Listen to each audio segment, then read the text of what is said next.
Hello, I have just finished Railway, but I also forgot that I have to talk about new units and new egos. So this will be for the final unit review. So Outis 000 is very strong. I have to admit that. I think her damage is decent and I think her clashing is insane.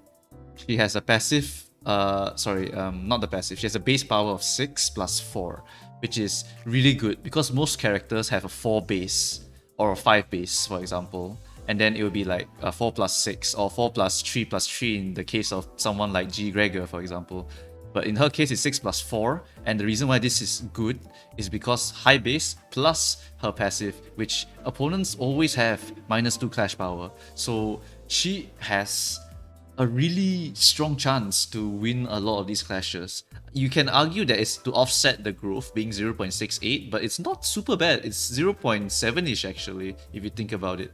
So in most cases, this -2 does help to offset this, but usually you get maybe a +1 to your clash power because of this. So overall, it's a very good skill. Paralyze, unfortunately, currently has a problem where you need kind of more than one stack for it to work. You need like 2 stacks, and 2 stacks is counted as 1 paralyze working. So it's always like 3 minus 1, 2, 4 minus 1. It always works like that. So if it's 1, right, then it's 1 minus 1, so it's 0. So there's no paralyze basically. That's how paralyze currently works. So this is a bit of a sad thing to see. I'm hoping that paralyze gets fixed so that this actually becomes useful. And I think the reason why these statuses are not multi-charge is because this passive is already very, very strong. Being able to win your clashes automatically with this -2 is just so good. Skill 2, 5 plus 5 plus 5, 5 to 15. That's pretty damn solid. Has the same passive, so wow, okay. But then the rest you look is kind of okay. So rupture count is okay because it's +1. I was hoping it was +2 or +3, but +1 is really the lowest of the low, unfortunately. So what happens with +1 rupture count is that when you hit the rupture, you consume the rupture, and now you add the count. So you're just replacing the count that you just consumed. So it's not adding rupture, so she's just kind of like, oh, I'll take this rupture damage and I'll do it again. So she can benefit from rupture, but she can extend rupture for other people, but she cannot extend it to the, she cannot extend it like super far, like 6 stacks of rupture, for example, 6 counts of rupture. She only has like a replacement rupture, which is not super great. And 1 defense level down is, it's alright, I guess. 2 defense level down is okay. It's like maybe 6%-ish increased damage. It's alright. It's not particularly amazing, but base damage is good. Sloth energy and great passive. Yeah, so still pretty solid. And then lastly, offense level down 1 is whatever, really. Deal bonus damage, okay. It's interesting because it's a blunt skill and it does slashing afterwards. So, okay, I guess. That means it does both elements, right? So, I think that this will scale with the enemy's weakness. So if you hit blunt, then the slash damage will get benefited from the fatal slash weakness, for example. So I think this is okay. It's not particularly amazing. It's just alright to have. It's just free damage, right? And then weakness analyze. This is probably the big one that people have been talking about. I am still on the fence with this one because nothing has changed from the previous review. Random, endure, or normal attack type resistance is weakened. The random part is the part that I really don't like because a lot of our enemies right now, for example, Chroma, right? She has Endure, Blunt, and Normal on everything else. So if you brought a team of, let's say, Piercers, your normal hits Slash, it feels bad, right? But if it hits Pierce, then it feels good. So it's tricky. You could say that you bring maybe a mixed type team, but most content you would actually want to exploit the enemy's weakness, so you would bring the same type. So it's a bit trickier to get advantage from this weakness analyze. It's random. You are 50-50, you get the thing you want. Sometimes it could be even like 3 choices, and then it's even harder to get the thing you want. So I think situationally it might be good. It's free technically because it's just an on-hit effect. And the skill alongside it is actually pretty solid. The -2 passive is still here, so it's good. Then 6, 8, 10, 12. So 6 to 12 range. Not too bad. That's not too bad. So overall, the skill is pretty good. The clashing is really good. This is a hit or miss. I really don't know. The defense, right, is wow though. 41 with a 0.82. That is Really, really good. That is very good. I think that is actually End Assault's level. Let me find my End Assault. What the? 29? Oh. Okay, no, I didn't level up the max, but it should be 41. Oh, right, this is a counter. Right, sorry. Yeah. So Outis is a block. That one was a counter, so it's an offense level. Yeah, but End Assault has 41 defense as well. So Outis is very, very tanky in comparison to other characters, and he has very good defensive level growths. Now, the problem comes again that with Railway Release, does she do enough damage to help you cut down your turns? And I think the answer is yes, actually, because even though she's a tank, even though she has this defense skill, you can actually just ignore that this exists. It's nice to have, I guess, but honestly, guard is really bad for most situations because it just gives you extra health. So you don't really want to use this kind of skills. I mean, this is something, I guess, but you don't really want these either. You'd rather be swinging these crazy good skills at the enemy, applying statuses sometimes that are relevant, and it's more about her being a very good damage dealer, very fast so she can intercept, and she just has pretty good elements actually. Like these are Lego domain, right? That's a green, that's a yellow, and that's a sin. That's the DNA energy. It's literally G Gregor Manager, right? So you can charge up all the things that G Gregor Manager can charge up. So if you really want to go legit domain spam for Railway, this is definitely a very good character. Alright, then moving on to the next character is Liu Section Hong Lu. He is good, but not great yet. Heal 3 SP is nice. Inflict 1 burn. I want to bring your attention to this growth here, which is not great. It's 0.65. It's good coinage. So if you look at all its coinage, it's actually not bad.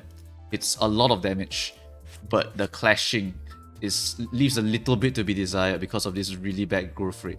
And seeing the railway enemies having 47, 30 something offense levels, 41 offense levels, like this is going to hurt a lot when they're trying to clash.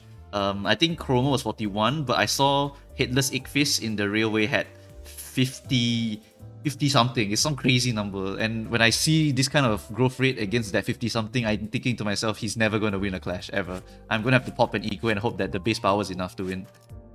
Yeah, so I think in terms of clashing, this guy can't make it. But I think in terms of helping burn become actual burn, he's definitely like one of the best.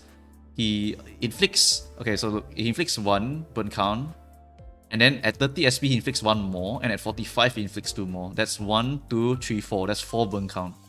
That's a lot already. Furthermore, if you use the skill tree, if target has burn, you inflict 1 more burn count, and you don't need that much burn count in the first place because burn count is always end of turn, right? So it's not like bleed where every attack will consume it, so you need a bunch of it. But burn is kind of like you can just stack it to a certain amount and you'll be happy with it. This actually might be a bit too much if you think about it.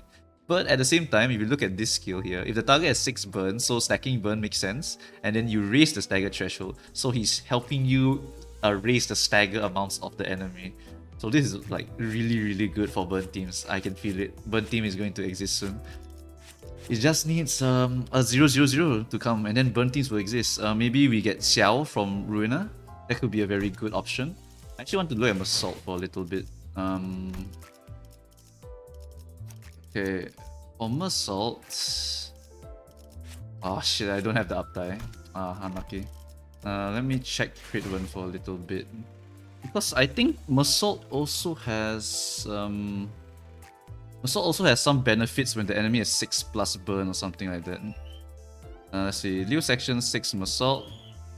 If the target has 6 burn, inflict 3 burn on 2 random enemies. Yep, so this is just synergistic. It's just synergized so well with the burn team's game plan of stacking a bunch of burn. Yep. If target has 6 burn, Gregor also gets attack level up. Yeah, it's just good. Like, it just synergizes so well. Adding the burn count lets you stack your burn higher, then you can get the benefits from having more burn that all these Liu Section characters have. So it's just a very, very solid character for the future burn team. Okay, the defense is nothing to talk about. It's basically just he's just a great burn character. Oh, the passive, I forgot about the passive. At 30 SP, it inflicts +1 burn count. All you need is 4 of these energy own. That's gonna be so easy because all of the Liu Section characters have Wrath as one of their core elements. So this is gonna be very easy and it's gonna be very, very strong. And speaking of that, let me look at Outis' passive. When attacking a target with a damage type, the target is weak or fatal to deal 10%. That's nice. Too bad it's resonance, so you need to build a team around it, so it's okay. The support though, one ally have speed, great support, really great support. You can just put her there, and then one ally with the highest speed just gets a damage boost. It's quite nice. Yep. What about Hong Lu actually? If I were to bring support, one ally with the highest SP inflicts +1 burn count. Okay, it's fine. It's fine too. They're both such great units. If you want them, I would recommend you pull them. I would... Okay, if you pull 7 Section Outis first, I would say don't pull for Hong Lu yet. Because by himself and with the other Liu sections right now, I don't think there is sufficient support for burns to exist. I think something big needs to happen for burns to exist. Because right now, Bleed is completely like full of units that can support the Bleed comp.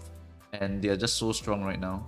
And look, there's a Liu section Yisang in the Hong Lu art actually, now that I look at it. Yeah, okay, yeah, just give it a moment, I think. Let the Liu section people cook. Because right now they are just kind of not complete yet. But yeah, potential. The potential is coming, I feel it. The synergy is gonna come. Alright, so lastly, let's look at the Telepole. Is the Telepole good? The answer is yes, the Telepole is good. 3 plus 2 plus 1, 5, okay. Sorry, 6. 3 plus 2 plus 1 is 6. Alright, but look at that. T's are usually 6 or 7. 7 is usually when you're paying for something extra, but in this case, you're paying 6 for a lot of good stuff, actually. The bad news is that the Paralyze here, I think I explained before, is that Faust is generally quite slow, so getting this is gonna be... this Paralyze to work is gonna be tricky. 7 charge count, that's nice. 22 plus 6 is a very good stat line. And then we have Apply Envy Power Up. So most of the W Corp, they do have Envy, so this is good. And Haste. Haste is always good because it gives you agency, lets you clash the things you want to clash. The Corrosion is 24 plus 10, which is better. But I'm paying this energy for what else? I'm paying this energy for more Paralyze, which once again suffers the Paralyze problem of being on a slow character. And then gain plus 10 charge count, which is nice, but she doesn't really consume that much charge count, right? Because of her new passive. It's a skill spend minus 2 charge count. So once you activate this passive, you really don't need this much charge count, honestly. The charge count consumption because of this passive is now so little. It's a very good passive. And then unfortunately, the based on charge count, deal more damage is... it's okay, I guess. I don't think it's going to turn her into a major DPS or whatnot, but it is going to help her do a little bit more damage. Yeah. Overall, I think this ego is actually decent. It's not bad. It's a strong ego. But I don't think it's going to be core built around just because it's on W Faust. Yeah. I don't know, man. I guess because in a W Corp team and in Railway, right, because the energy transfers over so much that you could technically build around just activating Faust and Dawn the whole time. You need Gloom and Envy, right?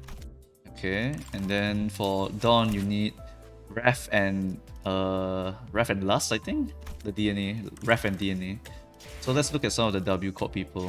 Do they provide these elements? Wrath and DNA. That's Sloth, no. Wrath and DNA. Wrath, no DNA. Wrath on skill tree, not really good at grid.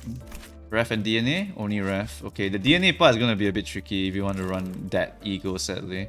And there might be other things you want to run it for. So maybe you only run Dawn and not Faust. But Faust is definitely up there as a very strong ego. It has a good base, so it will win the clashes that you want, and it actually has a lot of beneficial effects. So I think it's quite strong. I just don't think that you will be ever using it over Telepole Dawn, who just helps everyone get their charge out really fast. So yeah, that's my final unit review for this patch. Hope you guys are enjoying Railway. I'll be uploading my clear so far. The clear, I used my base IDs plus one cheerleader Gregor who just sat in the corner and just looked pretty. Yep. So thank you all for watching, and hope you guys get lucky on your pools, and hope you guys are enjoying Railway because I am. Thank you very much for watching.